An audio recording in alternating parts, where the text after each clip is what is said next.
நான் கணேஷ் ஜுவல்லரில இருந்து தான் வரேன். சொல்லுங்க மேடம். எனக்கு அந்த கெமிக்கல் வேணும். இதுக்கு முன்னாடி உங்களை பார்த்ததே இல்லையே. லைசென்ஸ் கூட இருக்கு. இங்க பாருங்க. நீங்க கொஞ்சம் வெயிட் பண்ணுங்க. நான் அவர்கிட்ட பேசிட்டு வரேன். அவரு பிஸியா இருக்காரு. லைன் கிடைக்க மாட்டேங்குது. நான் போய் எடுத்துட்டு வரேன். நீங்க வெயிட் பண்ணுங்க. கண்மணி, இன்னும் அந்த கார சட்னி கொஞ்சம் வெய் எனக்கு. உன் கைப்பட்டதும் கார சட்னி கூட இனிப்பா இருக்கு எனக்கு. நீங்க ரொம்ப ஓவரா யோசிக்கிறீங்க என்ன. கண்மணி, இத சாப்பிடாத. என்ன சத்த? அத்தை, நீங்க எப்படி பேசுறீங்க?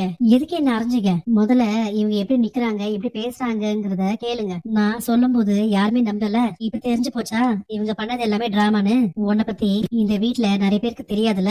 உன் முகமுடிய இப்ப கிழிக்கிறேன். இவங்க என்ன சொல்ல போறாங்கன்னு எனக்கு தெரியும். அன்பும் கண்மணியும் சந்தோஷமா இருக்கிற இடத்துல உனக்கு என்ன வேலை? வீட்டை விட்டு வெளியில போன்னு சொல்லுவாங்க, அதானே?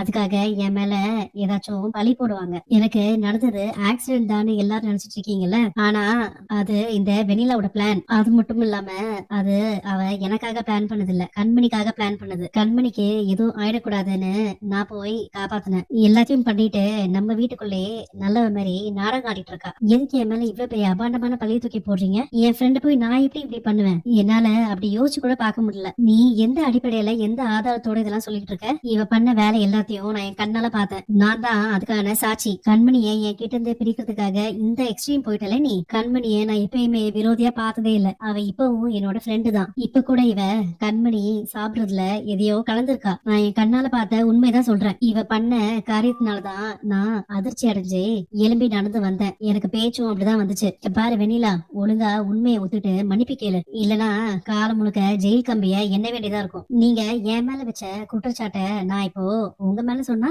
நீங்க இந்த வேலையை பண்ணிருக்க கூடாது ஆண்டி. நீங்களே கண்மணியோட சாப்பாடுல ஏதோ ஒண்ணு கலந்துட்டு அந்த பழைய தூக்கி என் மேல போட்டிருக்கலாம் இல்லையா? உங்க அம்மாக்கு நடந்த ஆக்சிடென்ட்ல இன்னும் போலீஸே குற்றவாளியை கண்டுபிடிக்கல. இன்னும் இன்வெஸ்டிகேஷன் போயிட்டு தான் இருக்கு. ஆனா அதுக்குள்ள உங்க அம்மா என் மேல பழிய போடுறாங்க. அதுக்கு வீடியோ ஃபுட்டேஜ் எதாவது வச்சிருக்கீங்களா? இல்ல சிசிடிவி கேமரா ரெக்கார்டிங் இருக்கா? இப்போ நான் கேக்குறதுக்கு பதில் சொல்லுங்க. நீங்க இன்னைக்குதான் நிஜமாவே எழுந்து நடந்து பேசுறீங்களா?